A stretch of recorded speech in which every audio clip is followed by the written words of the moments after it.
ஸ்லாங்கூர் பண்டமாரான் கம்போங் பாப்பான் பகுதியில் இன்று பல வீடுகளை அகற்றும் நடவடிக்கையின் போது குழப்பம் ஏற்பட்டதால் 3 பெண்கள் உட்பட 14 பேர் கைது செய்யப்பட்டனர். கைது செய்யப்பட்டவர்கள் NGO உறுப்பினர்கள் என்று நம்பப்படுகிறது. புதிய மேம்பாட்டு திட்டத்திற்காக அதிகாரிகள் காவல்துறையின் ஆதரவுடன் வீடுகளை அகற்றும் பணியை அமல்படுத்தும் போது இந்த சம்பவம் நிகழ்ந்துள்ளது.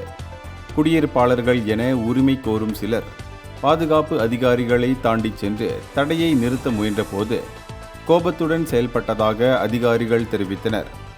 இதன் விளைவாக குற்றவியல் சட்டம் பிரிவு 186 கீழ் அரசு அதிகாரிகளை கடமையை செய்ய விடாமல் தடுத்ததற்காக அவர்கள் கைது செய்யப்பட்டனர்.